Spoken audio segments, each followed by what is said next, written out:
세상이 어떻게 있게 되었는지, 세상의 본질이 무엇인지, 우리가 살아가는 인생은 왜 이런 모양인지, 그리고 우리가 나아가야 될 그 길의 끝 방향은 무엇인지에 대해서 이야기하고 있습니다. 성경은 말합니다. 창세기의 말씀은 이야기합니다. 하나님께서 이 세상을 창조하셨습니다.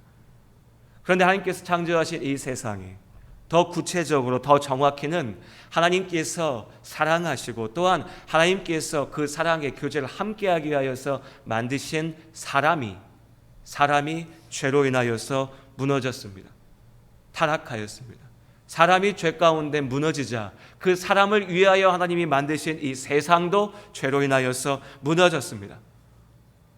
그러나 하나님께서는 그렇게 죄로 인하여 무너져버린 세상을, 사람을 버리고 죽이시는 것이 아니라 그 죄 가운데 구하고자 하십니다.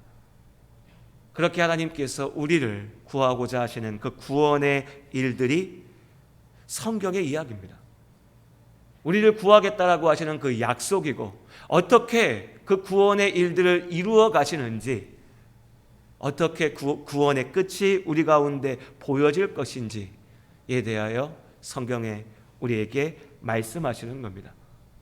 이미 아담의 때로부터 하나님의 구원은 시작되었으나 보다 구체적으로는 아브라함을 부르시면서 하나님의 구원의 역사가 시작됩니다. 그 아브라함의 이야기가 창세기 12장에부터 말씀에서 시작되죠. 그 앞에 창세기 1장부터 11장까지의 말씀은 앞서 말씀드린 하나님의 창조, 그러나 죄로 인한 타락, 그리고 그 죄의 결과가 얼마나 무서운 것인지를 보여주는 그 죄악의 악순환의 역사가 펼쳐집니다. 그 이야기의 중심에, 그 죄의 악순환의 중심에 오늘 우리가 나눌 노아의 홍수가 있습니다. 오늘 창세기 6장 5절부터 7절까지 말씀을 우리가 같이 함께 읽도록 하겠습니다. 우리 같이 한 목소리로 5절부터 7절까지 말씀을 읽도록 하겠습니다. 함께 읽습니다. 여호와께서 사람의 죄악이 세상에 가득함과 그의 마음으로 생각하는 모든 계획이 항상 악할 뿐임을 보시고 땅 위에 사람 지으셨음을 한탄하사 마음에 근심하시고 이르시되 내가 창조한 사람을 내가 지면에서 쓸어버리되 사람으로부터 가축과 기는 것과 공중의 새까지 그리하리니 이는 내가 그것들을 지었음을 한탄함이니라 하시니라. 세상이 죄로 가득했습니다. 사람은 하나님께서 기회를 주셨으나 하나님께서 그 죄에 대해서 벌하셨지만 그 죄의 결과가 드러났지만 그럼에도 그들을 살리기 위하여서 붙잡으셨으나 그러나 그 죄를 이기지 못했습니다. 오직 한 사람, 한 가정, 하나님 앞에 나와서 예배하는 자, 하나님의 이름을 기억하며 부르는 자는 노아뿐이었습니다. 노아의 집뿐이었죠. 그리고 이 가득한 죄악 가운데 하나님께서 내리신 처방은 철저한 심판이었습니다. 죄의 결과는 사망, 죽음이었으니 죄로 가득한 세상을 하나님께서 물로 심판하겠다 말씀하신 거죠. 선포하셨습니다. 그리고 그 심판을 이루십니다. 오직 한 사람 노아만이 남았지요. 8절에서 이야기합니다. 그러나 노아는 여호와께 은혜를 입었더라. 노아는 당대에 의로운 사람, 하나님을 기억하는 사람이었습니다. 그리고 하나님께서 그 노아를 구원하겠다 말씀하셨죠. 그 구원은, 노아를 살리겠다 하신 하나님의 그 구원의 약속은 하나의 명령으로 이어집니다. 하나님께서 노아에게 명령하셨습니다. 방주를 만들라고요. 그리고 노아가 방주를 만드는 이야기가 6장의 말씀에 이어집니다. 우리 성도님들 잘 아시는 말씀입니다. 노아가 방주를 만들었다. 여러분, 노아 이야기를 머리에 떠올리시면 뭐가 먼저 생각나십니까? 특별히 노아가 방주를 만들었다라고 하는 거예요. 노아가 방주를 만들었다라고 하면 우리 마음의 생각에 먼저 떠오르는 게, 저는 그렇더라고요. 저는 노아 진짜 고생했다. 진짜 고생했다. 어떻게 저 고생을 할까? 하나님은 또 어떻게 노아한테 저렇게 고생스러운 일을 맡기셨을까? 라는 생각이 먼저 듭니다. 그리고 이어지는 말씀을 꼼꼼하게 살펴보면 분명히 정말로 힘든 일, 고된 일이었습니다. 무엇보다 먼저 노아가 해야 될 일, 말 그대로 일 자체가 고된 일이었습니다. 이어지는 6장 이하의 말씀에서 보면요, 방주의 구체적인 제작 방법에 대해서 말씀하십니다. 그냥 방주 만들어라 이게 아니고요, 네가 이렇게 방주를 만들어야 된다라고 설계도를 다 그려주신 겁니다. 구체적인 말씀들이 쭉 있는데 간단하게 정리해 보면 노아는 3층으로 된 갑판과 지붕이 있는 방주를 만들어야 됐습니다. 옆으로 문이 나 있었죠. 이걸 노아가 만들어야 됐습니다. 모양은 그렇다 치는데 그럼 이 크기가 어떠했는가라고 보면 15절 이하의 본문에서는 규빗이라고 하는 단어가 나와요. 규빗이 얼마냐라고 하면 팔꿈치에서부터 손끝까지를 얘기한다라고 하는데 이게 정확하지가 않습니다. 사람마다 다 다른 것이고 또 노아의 때에 어떠했는지를 또 우리가 알 수가 없죠. 그래서 학자들마다 성경의 여러 구절들을 가지고 추정해 보는데, 정확하진 않지만 추정해 보는데 대략적으로 일치하는, 그래도 이 정도 됐겠다라고 생각하는 길이가 137m고 높이가 23m, 깊이가 23m, 높이가 13.5m라고 얘기합니다. 가로, 세로, 높이가 한번 생각해 보십시오. 137m, 23m, 13.5m, 배수량이 43,000톤, 추정입니다만 잘 와닿지는 않습니다. 특히 배수량 이러면 이 배 타는 분들이나 알지 우리는 잘 모르죠. 더 간단한 예로 우리가 알 수 있는 게 뭐냐면 이 정도 크기의 배는 오늘날 기준으로 항공모함이라고 합니다. 항공모함. 어마어마한 크기죠. 근데 이것을 노아가 혼자 만들어야 됐습니다. 노아가. 복잡한 기술이 필요하진 않았을 수 있습니다. 왜냐하면 방주는 엄밀한 의미에서 배가 아니었기 때문입니다. 출애굽기의 말씀에 보면 하나님께서 모세를 살리기 위하여서 모세를 구하고자 하시는데 그 부모가 이제 파라오의 명령으로 아기 모세를 죽여야 되는데 살리기 위해서 갈대 상자에 이 아기를 담아서 나일강에 흘려보내는 이야기가 등장합니다. 아마 기억하실 겁니다. 영화도 보시고 애니메이션 만화도 보시고 하시면 모세가 담겨 있었던 그 갈대 상자가 오늘 창세기에서 방주를 이야기하는 것과 같은 단어입니다. 그러니까 아기 모세를 담았던 갈대 상자도 방주였고 하나님께서 오늘 노아에게 만들라고 하셨던 이 방주도 바로 그 방주입니다. 그러니까 이 방주에는요, 나아갈 방향을 결정지을 수 있는 조타기도 달려있지 않았습니다.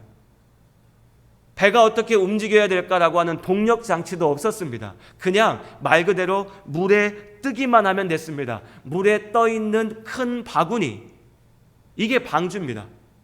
이것만 만들면 됐죠. 문제는 뭡니까? 너무나 큰 거죠.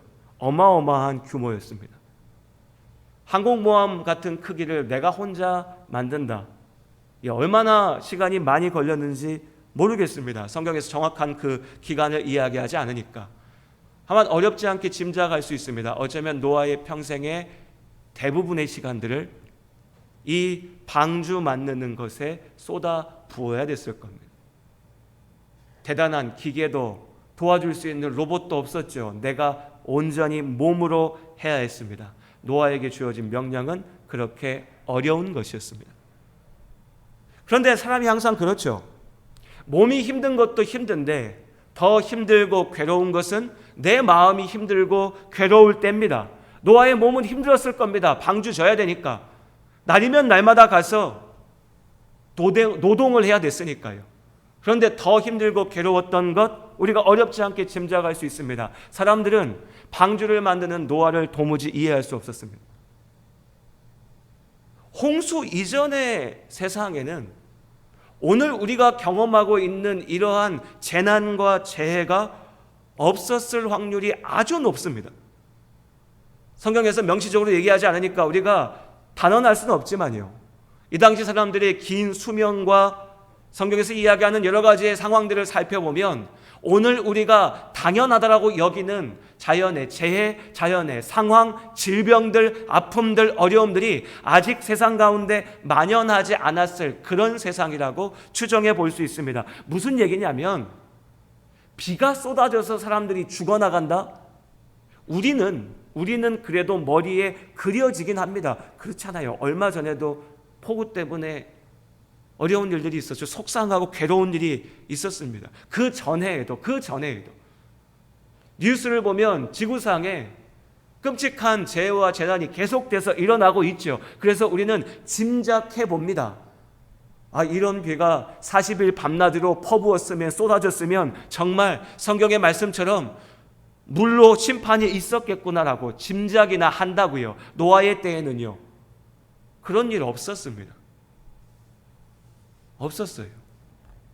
에덴 동산과 같이 사람이 하나님과 영원한 생명을 누리며 기뻐할 수 있는 삶은 아니었으나 고된 노동이 있었고 아파하고 슬퍼하고 죽음이라고 하는 것이 있는 사회였으나, 그러나 여전히 어쩌면 우리보다 훨씬 살기 좋은 그런 환경 속에 있었습니다. 그런데 그 앞에서 노아가 하나님께서 심판하신다, 물로 심판하신다, 비가 쏟아질 거다, 그러니 나는 방주를 짓는다, 이 말이 사람들의 귀에 들어왔을까요? 어제 뉴스 이렇게 우연히 보다 보는데 비가 오니까 위험하니까 하천변에 가지 말라고 방송에도 나오고 문자도 오고 공무원들이 다니면서 안내도 하는데, 당장에 내가 보니까 천이 괜찮은 거예요. 다리 밑이 시원해 보이는 거예요. 사람들이 그 다리 밑에 가가지고 한참 앉아 있더라고요. 그 장면이 뉴스에 나옵니다.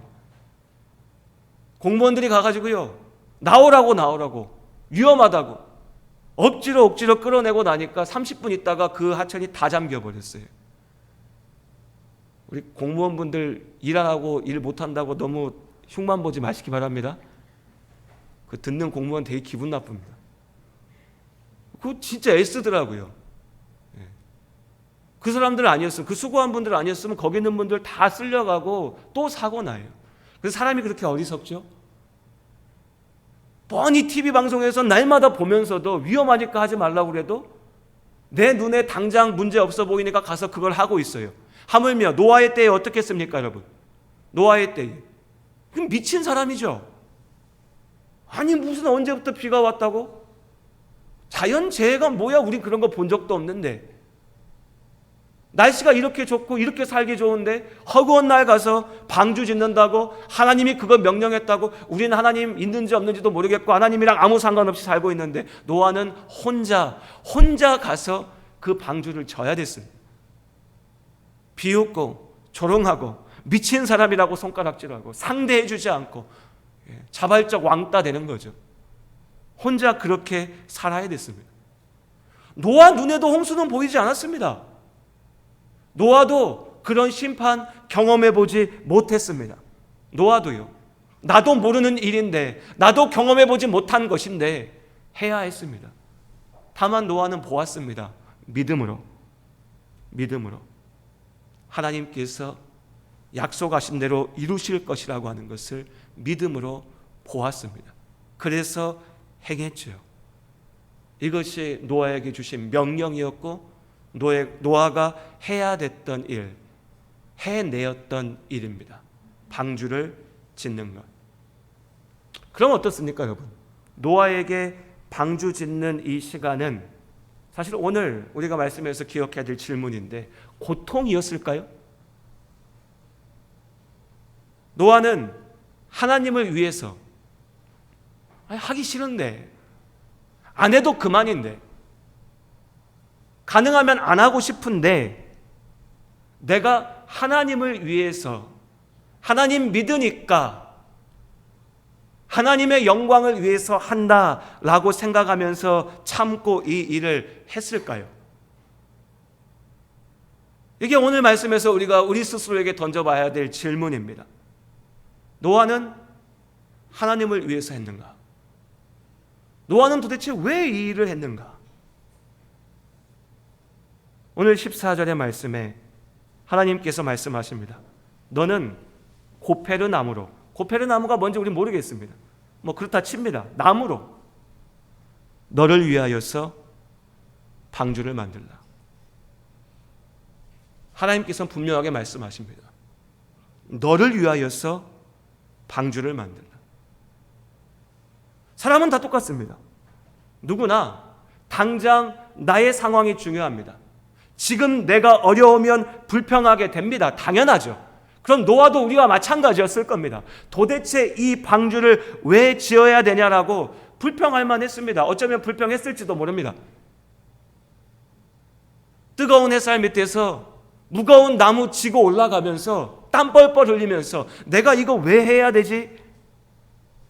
옆에서 사람들은 너 미쳤냐라고 비웃고 지나가는데 내가 이건 뭐하러 해야 될까라고 생각했을 수 있습니다. 그럼 우리는 생각합니다. 멀찍이서 바라보면서 노아 왜 저렇게 열심히 할까? 노아는 믿음이 너무 좋아서, 너무 훌륭해서, 너무 멋져서, 너무 거룩해서, 너무 대단해서, 나 같은 사람이랑 달라서 노아는 하나님을 위해서 저 일을 했을 거야 라고요. 그럴 수 있습니다. 그런데요, 더 본질적인 것 한 가지는 뭡니까? 이 방주는 하나님을 위한 것이기 이전에요, 노아를 위한 거였습니다. 노아를 위해서 이 방주를 지으라 하셨습니다. 노아를 살리기 위해서 이것을 하라고 명령하셨습니다. 7절에 얘기합니다. 노아는 여호와께 은혜를 입었더라. 은혜요, 은혜. 하나님의 선물, 하나님의 사랑, 하나님이 노아를 위해서 주신 겁니다. 우리가 착각하면 안 됩니다.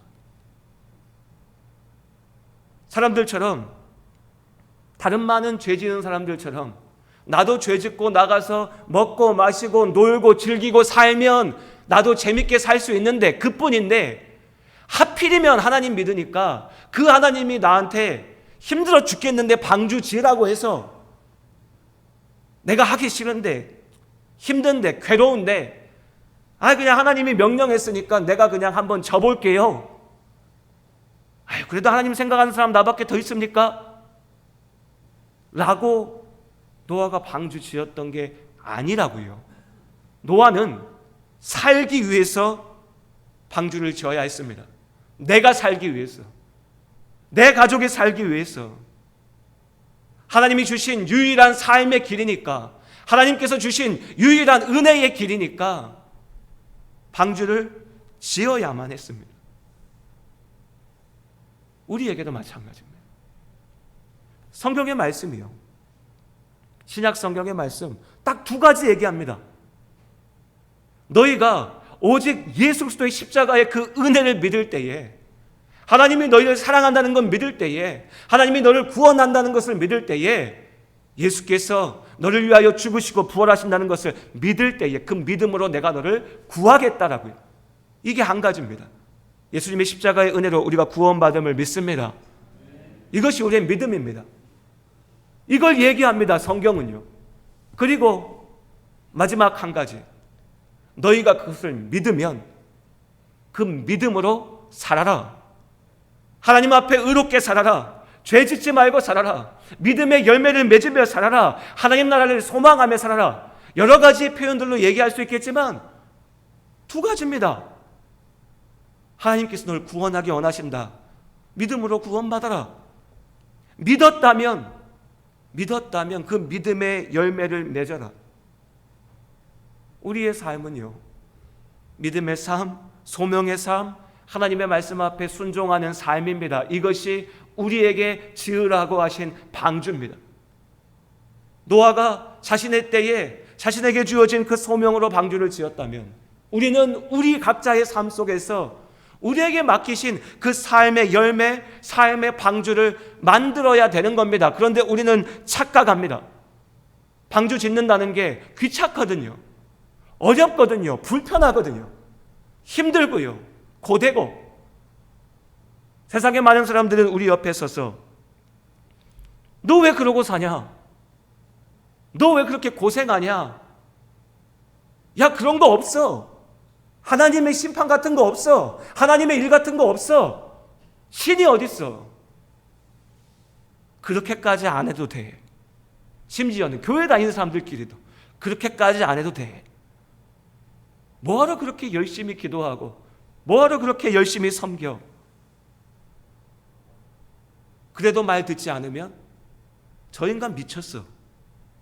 저 인간은 정신 나갔어.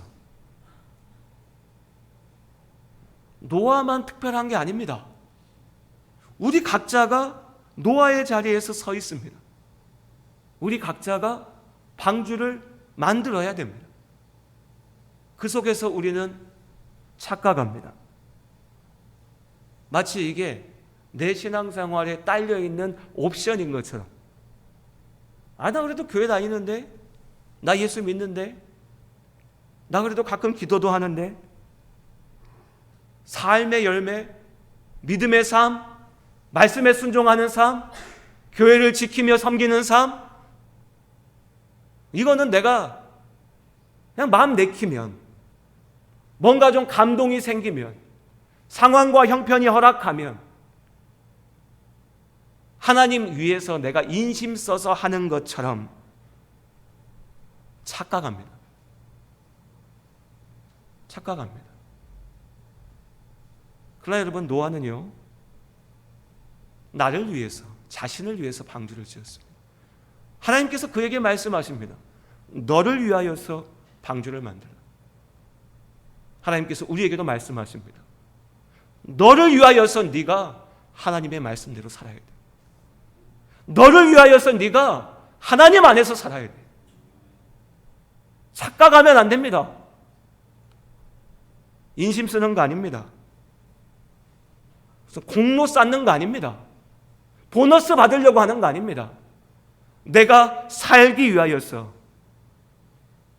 내가 하나님 나라 가운데 있기 위하여, 내가 하나님의 그 생명을 누리기 위하여서, 내가 온전한 구원의 자리 가운데 있기 위하여서 우리는 하나님의 말씀 앞에 순종하며 날마다 우리의 삶을 하나님 앞에 온전하게 세워가는 겁니다.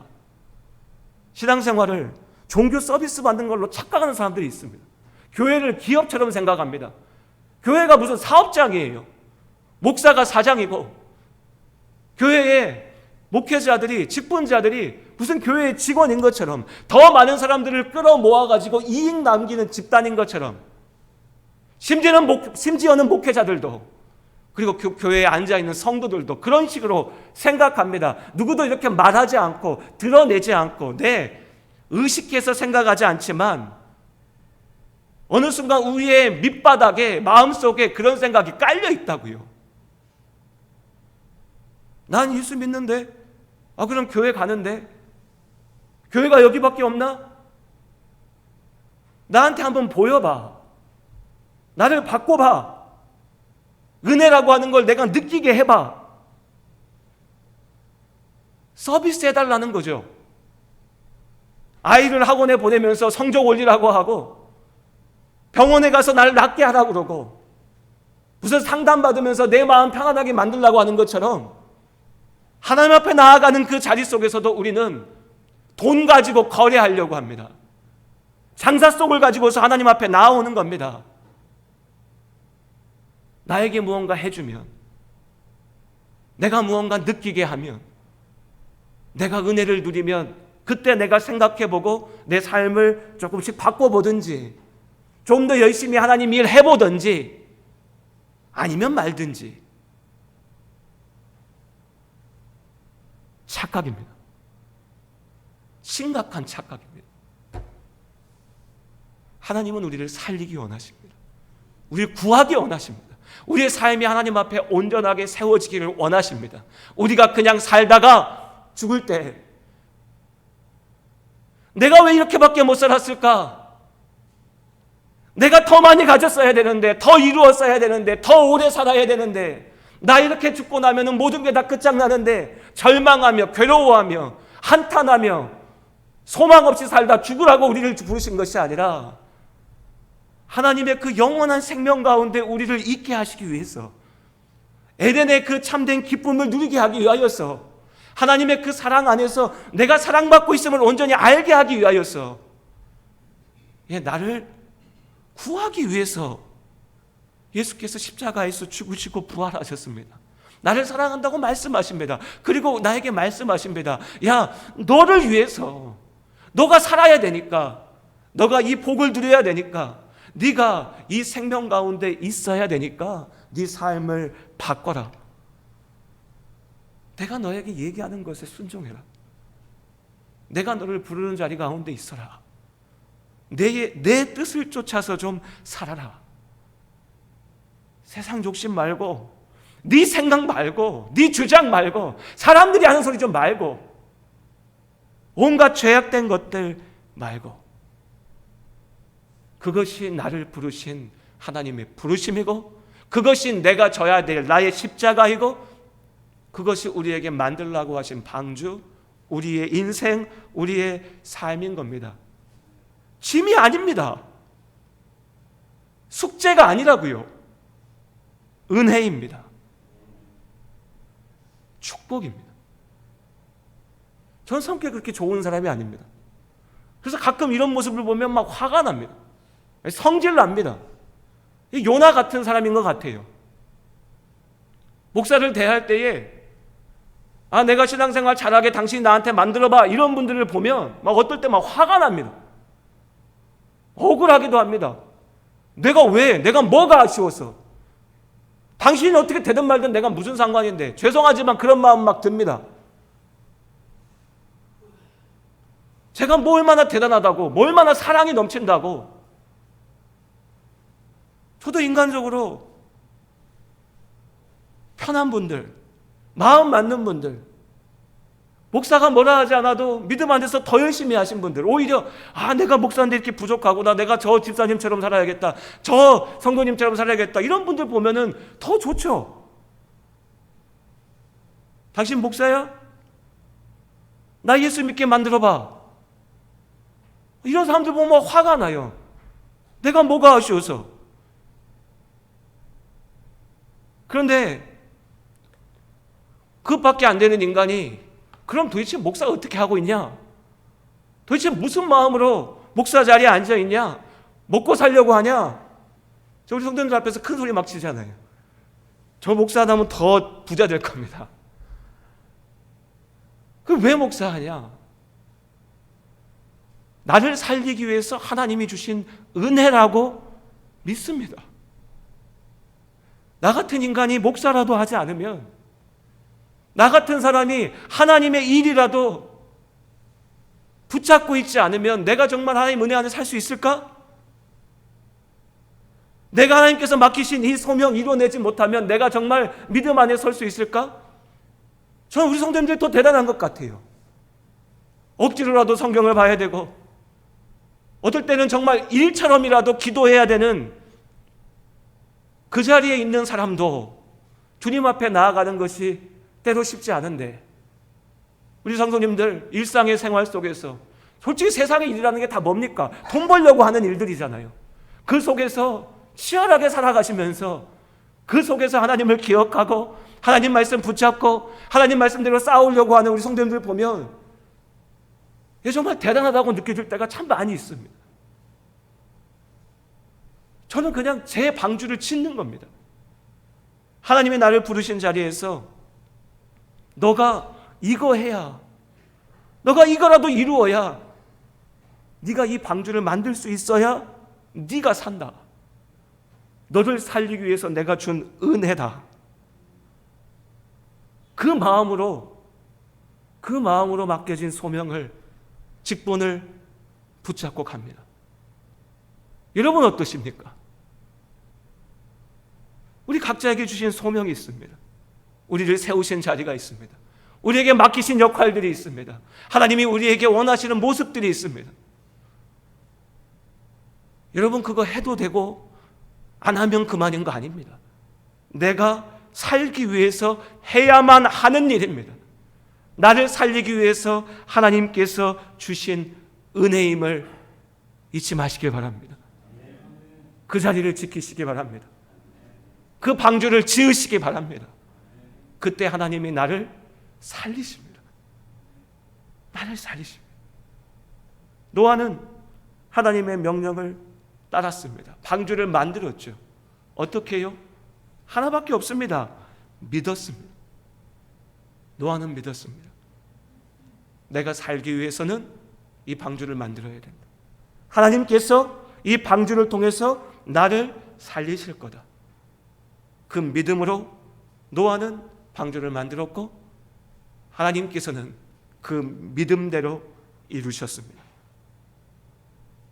우리도 믿음으로 하나님 나라를 바라보면서 나아갑니다. 믿음으로 우리 각자에게 주신 그 은혜를 바라봅니다. 예수를 믿고 산다라고 하는 것은 적당히 하나님 비위 맞추고 또 적당히 세상 눈치 보면서 그 사이에서 그냥 살아가는 거, 이거 아닙니다. 이거 아닙니다. 우리에게 주신 유일한 생명의 길입니다. 우리에게 주신 유일한 삶의 소망입니다. 우리 각자에게 너를 위한 방주를 지으라고 명령하셨습니다. 이 명령을 기억하시고 믿음으로 이 명령을 이루시면서 날마다 하나님과 함께 나아가는 삶이 되시기를 주님의 이름으로 축복합니다.